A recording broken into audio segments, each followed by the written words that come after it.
Au cœur du palais de Richmond, par une froide matinée de mars 1603, des courtisans découvrirent un objet qui allait les glacer le sang. Parmi les effets personnels du plus puissant monarque d'Angleterre se trouvait une lettre, un document si troublant que son contenu fut immédiatement scellé et caché au public. La reine Élisabeth I, la reine vierge qui avait régné sur l'Angleterre pendant 45 ans, était décédée dans des circonstances bien plus sinistres que ce que les manuels d'histoire osent révéler. Ce qu'ils ont découvert dans cette lettre suggérait que sa mort n'était pas la disparition paisible d'une monarque vieillissante, mais l'aboutissement de décennies d'empoisonnement lent et délibéré ou peut-être de sa propre main. La femme qui avait vaincu l'armada espagnole, qui avait transformé l'Angleterre en puissance maritime, qui avait donné son nom à toute une époque, avait passé ses dernières années prisonnière de sa propre vanité. Le maquillage même qu'elle utilisait pour préserver sa beauté légendaire avait peut-être été l'instrument de sa destruction. Mais la vérité sur la mort d'Élisabeth est plus profonde qu'un simple empoisonnement cosmétique. Elle touche aux recoins les plus sombres de la politique des Tudors, où la survie était synonyme de tromperie, et où même les reines n'étaient pas à l'abri de ceux qui prétendaient les servir. Ce n'est pas l'histoire de Gloriana telle qu'on vous l'a apprise à l'école. C'est le récit d'une femme coincée entre les exigences impossibles du pouvoir et de la féminité, dont les tentatives désespérées pour préserver son image lui ont peut-être tout coûté. Les faits suggèrent qu'Élisabeth I n'est pas simplement morte. Elle a été lentement assassinée, peut-être par ses propres choix, dans l'une des fins les plus longues et les plus tragiques de l'histoire. Le chemin d'Élisabeth Tudor vers le trône fut pavé de sang dès sa conception. Née d'Henri VIII et de sa seconde épouse, Anne Boleyn, Élisabeth entra dans un monde où son existence même était considérée comme illégitime par une grande partie de l'Europe. La quête désespérée de son père pour un héritier mâle avait déjà arraché l'Angleterre à l'Église catholique et plongé la nation dans des troubles religieux. Alors qu'Élisabeth n'avait que 2 ans, elle fut témoin d'un événement qui la hantera toute sa vie, la destruction systématique de sa mère. L'exécution d'Anne Boleyn en 1536 ne fut pas une mince affaire. Henri VIII, déterminé à justifier ses actes, orchestra une campagne de diffamation dépeignant Anne comme une adultère, une sorcière et une traîtresse. La jeune Élisabeth vit sa mère se faire dépouiller de son titre, son mariage invalidé et son existence même effacée des registres officiels. Le 19 mai 1536, Anne Boleyn fut conduite à l'échafaud à la Tour de Londres, où un épéiste français, spécialement amené pour l'occasion, lui trancha la tête d'un seul coup. Élisabeth, déclarée illégitime, se retrouva soudain sans mère et sans titre, à la merci d'un père qui avait prouvé qu'il tuerait ses propres épouses. L'impact psychologique de ce traumatisme est inestimable. Élisabeth grandit en sachant que son père avait assassiné sa mère, que sa naissance avait été le catalyseur de sa mort et que sa propre survie dépendait entièrement de sa capacité à satisfaire un homme capable d'ordonner l'exécution de celle qu'il prétendait aimer. À la cour des Tudors, les enfants apprenaient que l'amour était éphémère, que le pouvoir était primordial et que même les relations les plus intimes pouvaient tourner au désastre sans prévenir. Les mariages et divorces ultérieurs d'Henri ne firent que renforcer ces leçons. Élisabeth vit son père épouser Jane Seymour, qui mourut en donnant naissance à l'héritier mâle tant attendu, Édouard. Elle assista à l'annulation rapide du mariage d'Henri avec Anne de Clèves et à l'exécution atroce de Catherine Howard, sa 5e belle-mère, traînée au billot en hurlant pour adultère présumé. Chaque mariage, chaque divorce, chaque exécution enseigna à Élisabeth que survivre dans le monde des Tudors exigeait une vigilance constante et un contrôle absolu. La jeune princesse apprit à naviguer dans cet environnement périlleux en devenant experte en tromperie. Elle excella dans ses études, maîtrisant le latin, le grec, le français et l'italien. Consciente que l'intelligence était sa seule arme fiable, elle cultiva une image de piété protestante tout en remettant en question en secret toute autorité religieuse. Plus important encore, elle apprit à déchiffrer les subtilités de la politique de cour, comprenant que sa vie pouvait dépendre de l'interprétation d'un regard, d'un geste ou d'une parole soigneusement choisie. À la mort d'Henri VIII en 1547, Élisabeth avait déjà développé les compétences qui lui serviraient en tant que reine, la capacité de présenter plusieurs visages à différents publics, le talent de dire beaucoup sans rien révéler et la compréhension que le pouvoir exigeait la menace constante de la violence. Elle avait appris qu'être une femme au pouvoir signifiait être perpétuellement soupçonnée, et que pour survivre, il fallait sacrifier ses désirs personnels à la nécessité politique. Le traumatisme de son enfance a jeté les bases de tout ce qui allait suivre. L'obsession ultérieure d'Élisabeth pour son apparence, son refus de se marier, son attention paranoïaque à la loyauté et, finalement, ces dernières années tragiques, découlent toutes des leçons apprises au cours de ses premières années sanglantes, lorsqu'elle a découvert que même les parents royaux pouvaient devenir des bourreaux. En octobre 1562, à l'âge de 29 ans, la reine Élisabeth est confrontée à ce qui deviendra la crise déterminante de son règne et le début de sa lente descente vers la vanité qui finira par la tuer, la variole. La maladie, qui avait déjà fait d'innombrables victimes à travers l'Europe, frappa la jeune reine avec une force dévastatrice. Pendant des jours, elle resta agonisante au palais de Hampton Court, le corps brûlant de fièvre, tandis que ses conseillers chuchotaient à propos de succession dans les couloirs de sa chambre. Lorsqu'elle est finalement sortie de la crise, Élisabeth a découvert que la maladie lui avait laissé quelque chose de pire que des cicatrices physiques, elle avait détruit la seule chose qu'elle chérissait par-dessus tout, sa beauté légendaire. La variole avait ravagé le visage d'Élisabeth, laissant de profondes cicatrices sur sa peau, notamment sur le front et les joues. À une époque où l'apparence d'un monarque était considérée comme le reflet de la faveur divine, cette défiguration n'était pas seulement esthétique, c'était une catastrophe politique. La beauté d'Élisabeth avait été l'un de ses atouts diplomatiques les plus puissants, utilisé pour manipuler les ambassadeurs étrangers et entretenir la fiction d'un mariage potentiel afin de conclure des alliances. Les tribunaux européens la décrivaient comme ayant la peau blanche comme neige et un teint rayonnant de lumière intérieure. Cette femme avait disparu à jamais. L'impact psychologique de cette transformation ne peut être sous-estimé. Élisabeth avait grandi avec la conviction que son pouvoir était fragile, dépendant du maintien d'un équilibre délicat entre être suffisamment désirable pour attirer les prétendants et suffisamment indépendante pour éviter le mariage. Sans cela, elle se sentait vulnérable, bien au-delà du physique. Les observateurs du port ont noté qu'après sa guérison, la reine devint de plus en plus obsédée par les miroirs, passant des heures chaque jour à examiner son reflet et à expérimenter différents traitements cosmétiques.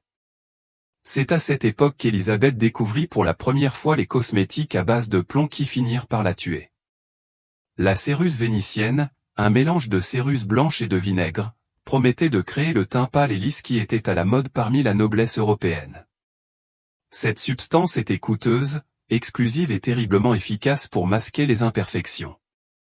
Appliquée en couches épaisses, elle pouvait masquer complètement les cicatrices laissées par la variole, créant une douceur artificielle qui rappelait sa beauté passée. Les dames d'honneur d'Élisabeth décrivirent plus tard le rituel complexe qui entourait le maquillage quotidien de la reine.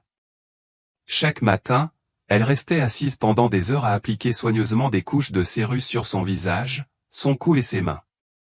Le processus était minutieux, nécessitant plusieurs couches pour obtenir l'opacité souhaitée. Par-dessus cette base, des cosmétiques supplémentaires furent appliqués, du kohl autour des yeux, du rouge à lèvres au sulfure de mercure sur les lèvres et les joues, et de délicats détails peints pour souligner ses traits. Le résultat fut immédiatement spectaculaire. Les ambassadeurs encensèrent une fois de plus l'apparence d'Élisabeth, soulignant sa peau d'albâtre et sa beauté éthérée. Les négociations matrimoniales reprirent avec une vigueur renouvelée, les princes européens se disputant la main de la reine vierge. Élisabeth avait réussi à restaurer son pouvoir politique par la chimie, mais elle avait également entamé un processus qui allait lentement empoisonner son corps pendant 4 décennies. Le drame de la transformation d'Élisabeth après la variole résidait dans son efficacité. Les cosmétiques à base de plomb dissimulaient non seulement ses cicatrices, mais créaient une image de perfection surnaturelle qui devint essentielle à son identité royale. Elle ne pouvait abandonner ce maquillage sans révéler sa peau abîmée, et elle ne pouvait continuer à l'utiliser sans s'exposer quotidiennement à des doses de métaux toxiques. Elle avait choisi la beauté plutôt que la santé, le pouvoir politique plutôt que le bien-être physique, et ce faisant, s'était engagée sur la voie d'une mort lente et douloureuse. Ce qui avait commencé comme une solution cosmétique pour masquer les cicatrices de la variole s'est progressivement transformé en quelque chose de bien plus sinistre, un rituel quotidien d'auto-empoisonnement qui allait perdurer pendant 40 ans. Le maquillage d'Élisabeth, que les courtisans décrivaient comme durant jusqu'à 4 heures chaque matin, impliquait l'application systématique de substances que la science moderne considère comme parmi les produits chimiques les plus dangereux connus de l'humanité. La céruse vénitienne qui formait la base de son maquillage contenait des concentrations de plomb qui auraient horrifié les toxicologues de l'époque, tandis que les cosmétiques appliqués par-dessus introduisaient du mercure, de l'arsenic et d'autres composés mortels dans son organisme. Le plomb contenu dans la céruse était particulièrement insidieux, car il était absorbé directement par la peau et s'accumulait progressivement dans les tissus de l'organisme. Contrairement à l'intoxication aiguë, qui produit des symptômes immédiats, l'exposition chronique au plomb entraîne une lente dégradation des fonctions mentales et physiques, qui peut prendre des décennies à se manifester. L'application quotidienne par Elisabeth d'épaisses couches de maquillage à base de plomb signifiait qu'elle recevait des doses de ce métal toxique bien supérieures à ce qui serait considéré comme sûr, même pour les ouvriers industriels de l'époque moderne. Les récits contemporains décrivaient le maquillage de la reine comme si épais qu'il ressemblait davantage à un masque qu'à des cosmétiques traditionnels.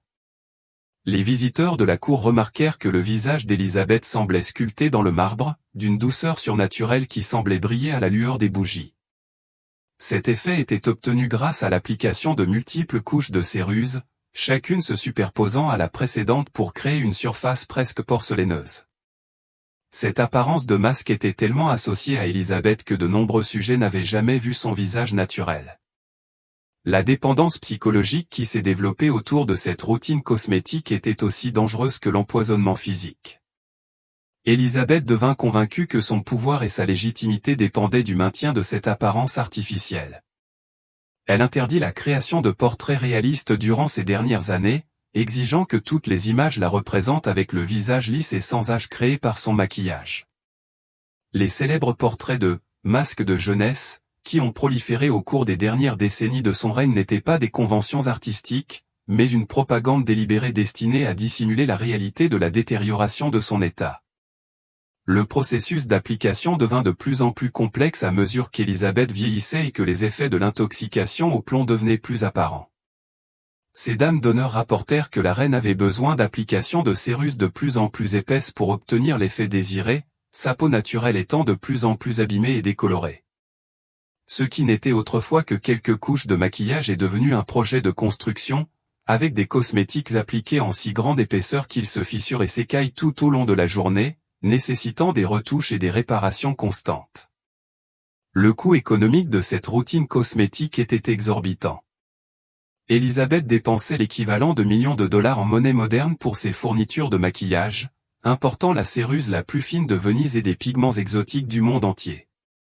Les dépenses cosmétiques de la reine représentaient une part importante du budget royal, reflétant à la fois l'importance qu'elle accordait à son apparence et les quantités croissantes de maquillage nécessaires pour entretenir l'illusion de jeunesse et de beauté. Le plus tragique fut qu'Élisabeth semblait comprendre la dangerosité de ces soins cosmétiques, mais se sentait impuissante à y renoncer. Plusieurs de ses plus proches conseillers, dont William Cecil, Lord Burghley, la pressèrent de réduire son utilisation du maquillage, d'autant plus que des rumeurs circulaient sur la mort d'autres femmes de la noblesse suite à des empoisonnements cosmétiques.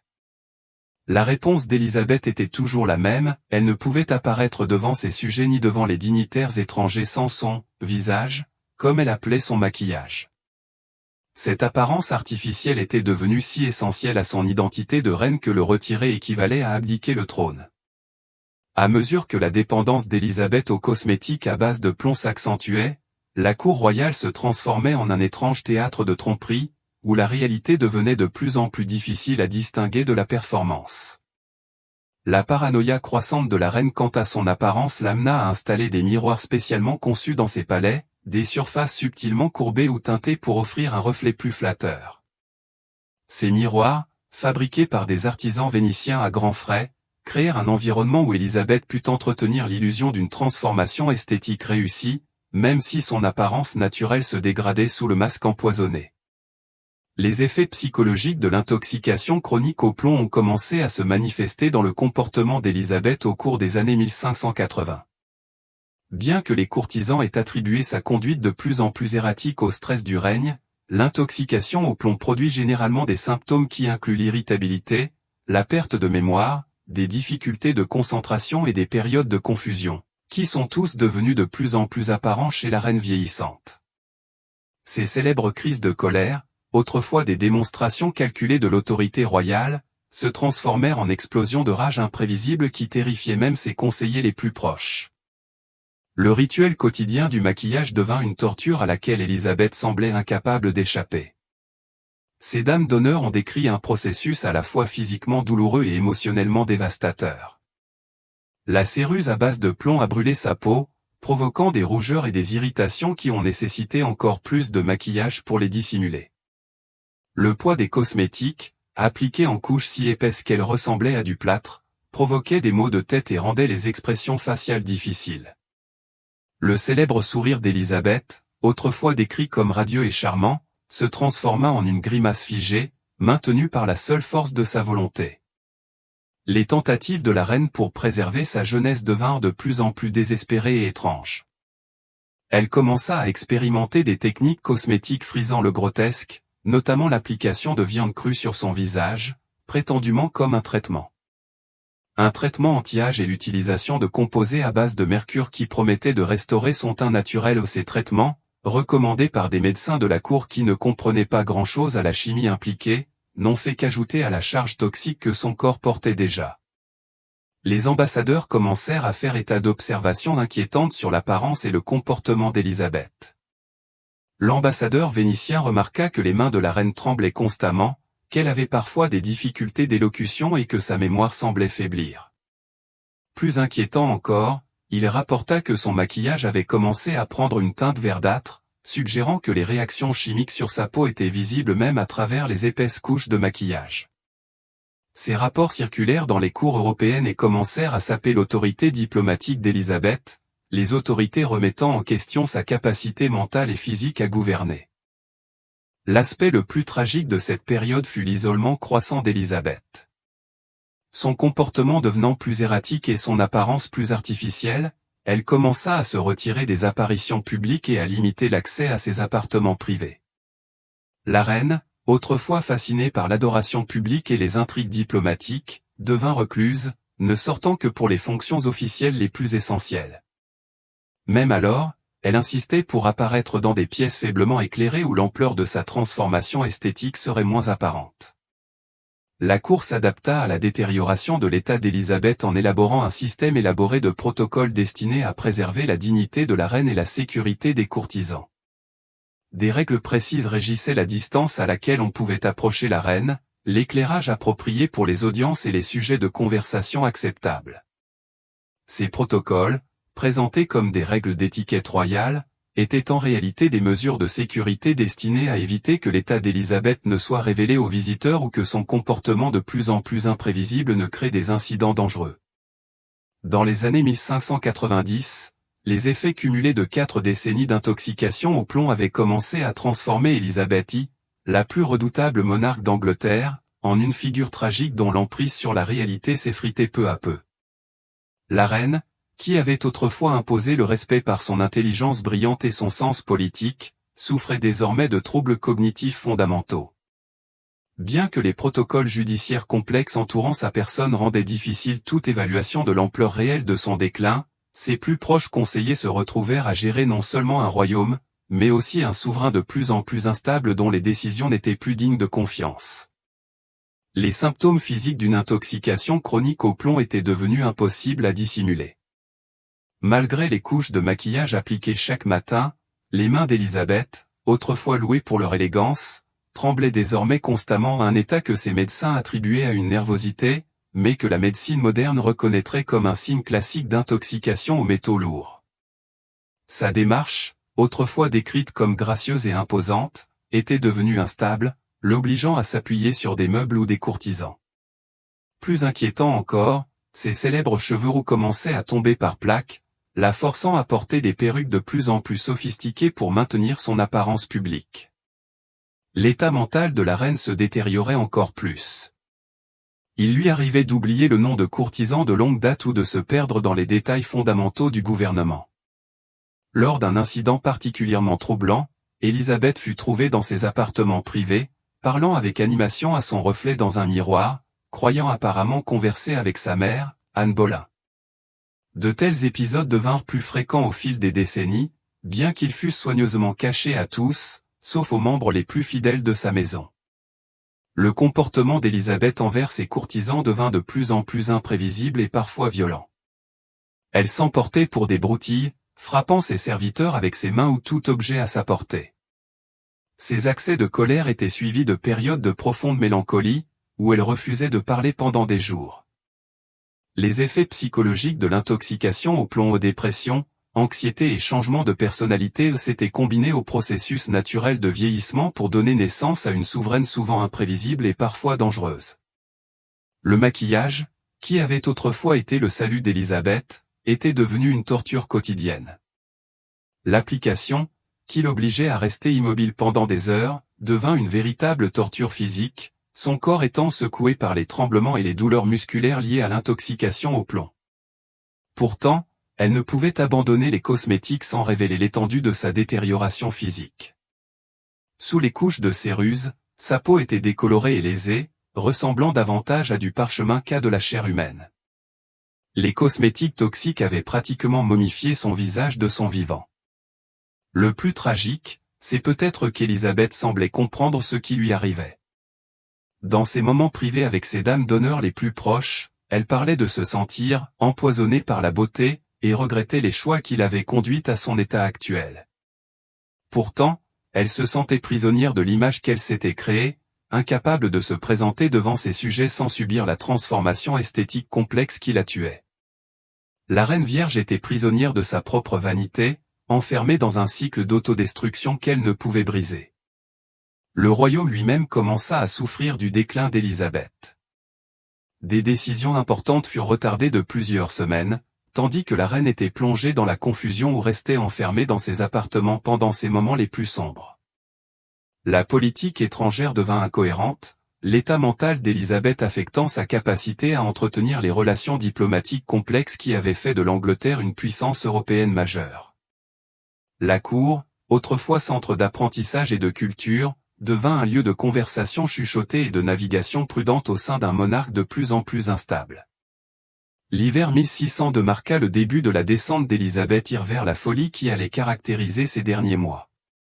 Les effets cumulés de 4 décennies d'intoxication au plomb avaient atteint un seuil critique, produisant des symptômes impossibles à dissimuler, même aux yeux des simples observateurs. La reine, autrefois célébrée pour son esprit vif et sa ruse politique, peinait désormais à maintenir des conversations cohérentes, s'interrompant souvent au milieu de ses phrases comme si elle avait oublié ce qu'elle disait. Ses courtisans regardaient avec horreur la femme qui avait marqué une époque disparaître lentement sous leurs yeux. La manifestation la plus troublante de la détérioration de l'état d'Élisabeth fut son obsession croissante pour la mort et le surnaturel. Elle commença à évoquer des apparitions de personnages de son passé, dont sa mère exécutée, Anne Boleyn, et sa demi-sœur, Marie Tudor. Ces hallucinations, que la médecine moderne reconnaîtrait comme des symptômes d'une grave intoxication au plomb, persuadèrent Élisabeth qu'elle était hantée par les fantômes de ceux qui avaient souffert sous le règne des Tudors. Elle passait des heures à discuter avec des chaises vides, apparemment en conversation avec ses visiteurs spectraux. L'état physique d'Élisabeth était devenu grotesque. Des décennies de cosmétiques à base de plomb avaient tellement abîmé sa peau naturelle qu'elle ne pouvait plus guérir correctement. Des plaies et des lésions couvraient son visage et ses mains, suintant constamment et dégageant une odeur que même les parfums les plus puissants ne pouvaient masquer. Ses cheveux, le peu qu'il lui restait, étaient devenus complètement blancs et tombaient par touffes. Plus choquant encore, ses dents avaient commencé à noircir et à tomber, une conséquence fréquente d'une intoxication au mercure due au rouge à joues qu'elle utilisait depuis des décennies. La routine maquillage, qui prenait autrefois 4 heures, nécessitait désormais des journées entières. Plusieurs couches de maquillage étaient nécessaires pour créer ne serait-ce qu'un visage humain, et le processus devait être répété plusieurs fois, car le poids des produits les faisait craquer et tomber. Les dames d'honneur d'Élisabeth ont décrit l'application d'un maquillage si épais qu'il ressemblait davantage à un masque mortuaire qu'à du maquillage. Le visage de la reine était devenu un chantier, reconstruit chaque jour à partir de matériaux toxiques qui la tuaient lentement. Le plus tragique, peut-être, fut que les derniers mois d'Élisabeth furent marqués par une terrible lucidité quant à son état. Dans ces moments de lucidité, elle comprit exactement ce qui lui était arrivé et exprima un profond regret pour les choix qui l'avaient conduite à son état actuel. Elle se disait, dévorée par la vanité, et décrivait son visage comme un jardin empoisonné, de plus en plus mortel d'année en année. Ces moments d'illumination étaient suivis de périodes de confusion et d'hallucinations suggérant que son cerveau était systématiquement endommagé par les métaux lourds présents dans son organisme. Le comportement de la reine devint de plus en plus erratique et parfois dangereux. Elle se mettait dans des accès de rage violente, jetant des objets et frappant quiconque se trouvait à sa portée. Lors d'un épisode particulièrement troublant, elle fut. On l'a trouvée dans sa chambre, tentant de se démaquiller le visage avec les ongles, apparemment pour enlever ce qu'elle appelait le masque empoisonné. Les blessures qui en résultèrent mirent des semaines à cicatriser et laissèrent des cicatrices permanentes nécessitant des applications de maquillage encore plus épaisses. La dernière apparition publique d'Élisabeth, lors de l'ouverture du Parlement en novembre 602, choqua même ceux qui avaient suivi son déclin. Des témoins ont décrit une silhouette ressemblant à peine à la légendaire Reine Vierge, soutenue par des vêtements et des cosmétiques sophistiqués, mais visiblement mourante. Son élocution était pâteuse et largement incohérente, et elle dut être soutenue par des courtisans pour l'empêcher de tomber. La femme qui avait autrefois suscité le respect et la crainte des dirigeants les plus puissants d'Europe avait été réduite à un spectacle tragique, un rappel vivant du prix de la vanité et des dangers de la poursuite de la beauté à tout prix. Dans les dernières semaines de la vie d'Élisabeth la Sutta, alors qu'elle gisait mourante au palais de Richmond, le comportement de la reine prit une urgence qui alarma même ses courtisans les plus expérimentés. Malgré la détérioration de son état physique et des épisodes de confusion de plus en plus fréquents, Élisabeth devint obsédée par la rédaction de ce qu'elle appelait son testament final, un document sur lequel elle travaillait en secret, souvent aux premières heures du matin, lorsque le palais était calme et que son esprit semblait le plus clair. Cette lettre, qui serait découverte parmi ses affaires après sa mort, contenait des révélations si troublantes qu'elles furent immédiatement étouffées par son successeur, James le Styre. Les séances d'écriture secrète de la reine se déroulaient dans sa chambre la plus privée, une pièce où elle autorisait uniquement sa dame d'honneur la plus fidèle, Catherine Carey, à l'assister. Carey décrivit plus tard avoir trouvé Élisabeth penchée sur son bureau, les mains violemment tremblantes, s'efforçant de former des lettres avec une plume qui semblait presque trop lourde pour elle. Écrire était devenu une torture pour la reine, dont le système nerveux, intoxiqué au plomb, parvenait à peine à contrôler ses mouvements, mais elle persistait avec une détermination désespérée. Ce qui rendit la dernière lettre d'Élisabeth si choquante, c'était sa franchise brutale sur la réalité de son règne et le prix qu'elle avait payé pour le pouvoir. D'une écriture tremblante, de plus en plus illisible à mesure que son état empirait, elle avouait des décennies de tromperie, de manipulation et ce qu'elle appelait le lent suicide de la vanité. Le document révélait qu'Élisabeth était pleinement consciente des dangers de sa routine cosmétique depuis des années, mais qu'elle se sentait incapable d'y renoncer sans perdre son autorité politique.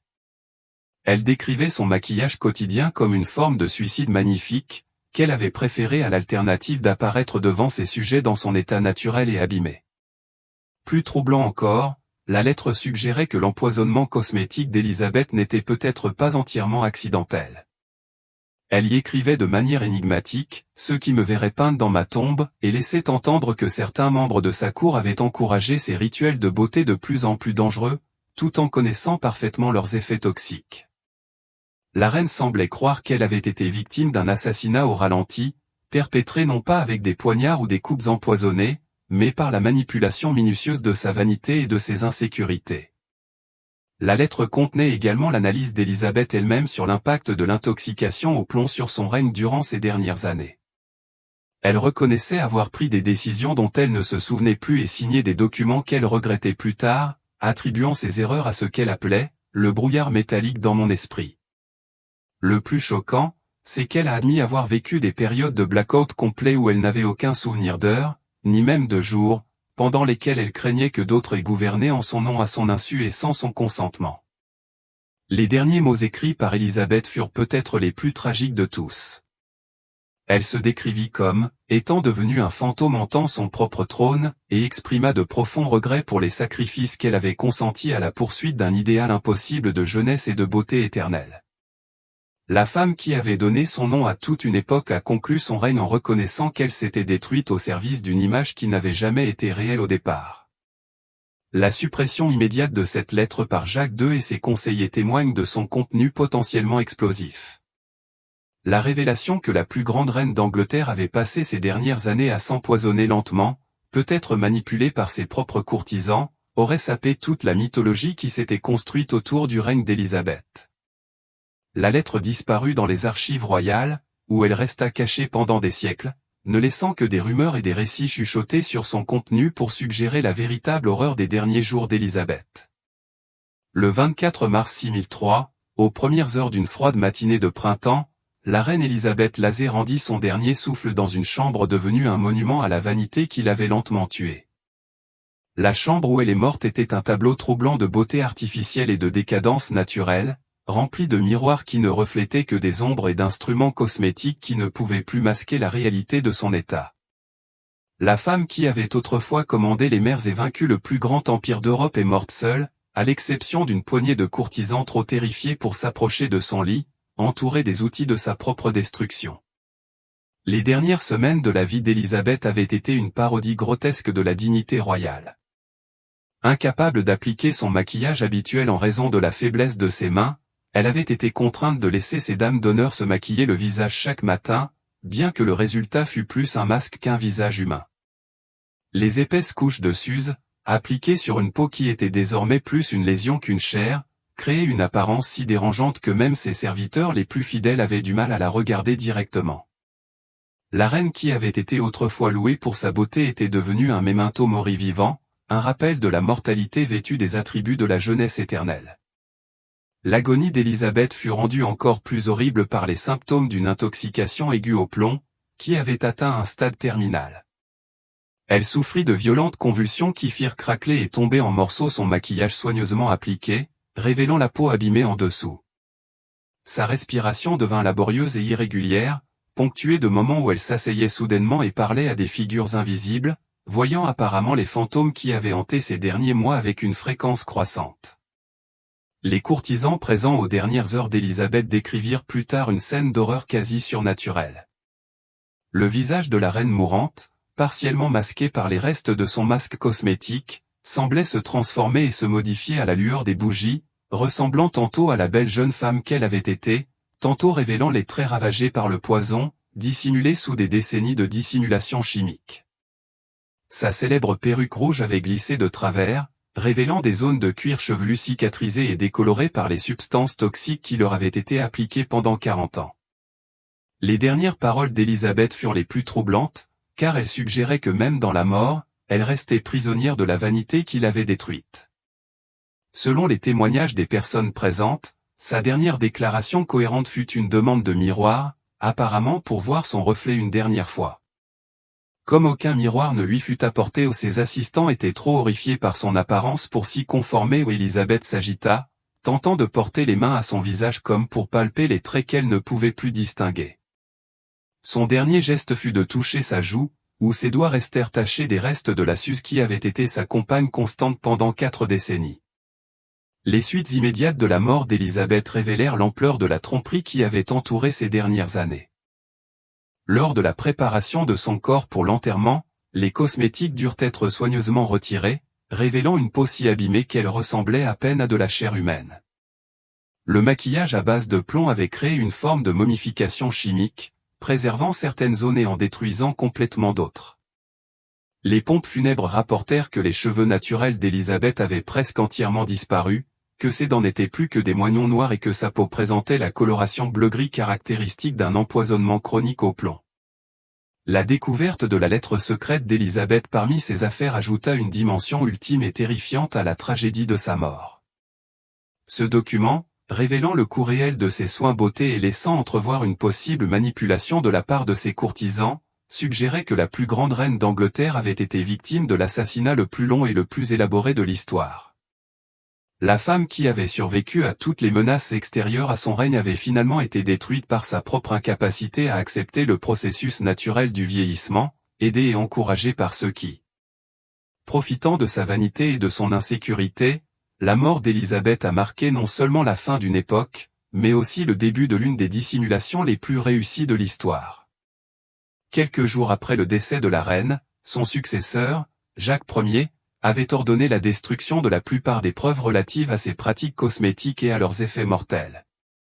La cause officielle du décès était simplement une cause naturelle, en adéquation avec son âge, sans aucune mention des décennies d'auto-empoisonnement qu'il avait réellement emporté. La lettre secrète retrouvée parmi ses affaires disparues dans les archives royales, son contenu explosif étant resté caché au public pendant des siècles.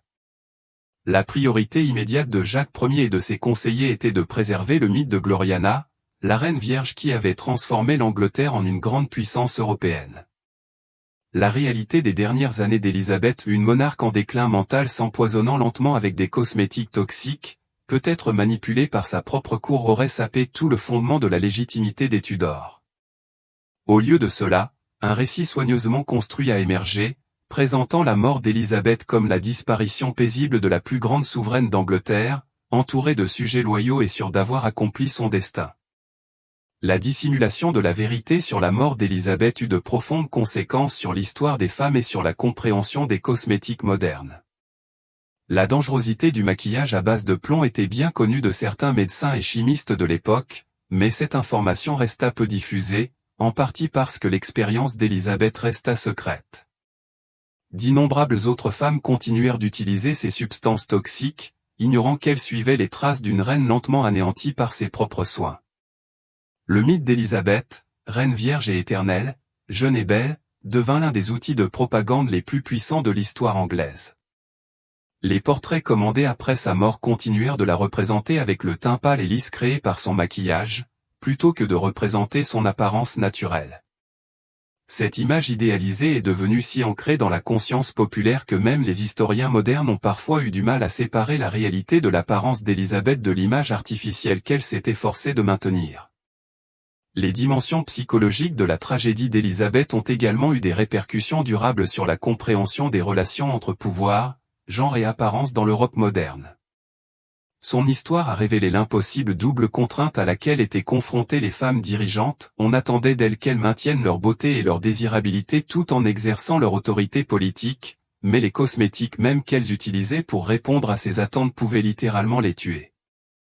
La mort d'Élisabeth marqua l'échec ultime d'un système qui valorisait l'apparence des femmes au détriment de leur santé et de leur bien-être. Le plus inquiétant était peut-être la possibilité, évoquée dans la lettre secrète d'Élisabeth, que son empoisonnement cosmétique n'ait pas été entièrement accidentel. L'hypothèse selon laquelle des courtisans auraient encouragé sa routine beauté de plus en plus dangereuse, tout en connaissant ses effets toxiques, soulève des questions sur la nature de l'assassinat politique à la cour des Tudors.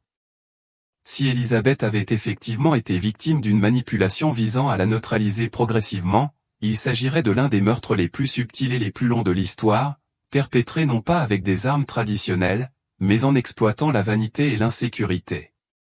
Le véritable héritage de la mort d'Élisabeth réside peut-être dans la démonstration de l'efficacité avec laquelle les récits historiques peuvent être contrôlés et manipulés pendant des siècles. La version officielle de sa disparition paisible fut acceptée sans réserve, tandis que les preuves de son lent empoisonnement demeurèrent cachées dans les archives et les rumeurs. Ce n'est qu'au cours des dernières décennies que les historiens ont commencé à reconstituer la réalité de ces dernières années, révélant une histoire bien plus complexe et tragique que ne le suggère le mythe de Gloriana. Les derniers jours terrifiants d'Élisabeth rappellent que même les individus les plus puissants sont vulnérables aux attentes et aux pressions de leur époque. La reine vierge, qui avait survécu à toutes les menaces extérieures à son règne, fut finalement détruite par des forces internes, sa propre vanité, les exigences impossibles de la féminité moderne et peut-être la manipulation de ceux en qui elle avait le plus confiance. Sa mort a marqué non seulement la fin de la dynastie Tudor, mais aussi la conclusion de l'une des autodestructions les plus longues et les plus tragiques de l'histoire, mener une application cosmétique à la fois sur une période de 40 ans. Finalement, Élisabeth hier mourut comme elle avait vécu ces dernières décennies, piégée derrière un masque de sa propre création, empoisonnée par les substances mêmes qui, selon elle, préservaient son pouvoir, et isolée par les tromperies nécessaires pour maintenir une image qui avait depuis longtemps cessé de refléter la réalité. La femme qui avait donné son nom à une époque en devint la victime, sacrifiant sa vie sur l'autel d'un idéal impossible de jeunesse et de beauté éternelle qu'aucun mortel, pas même une reine, ne pourrait jamais vraiment atteindre.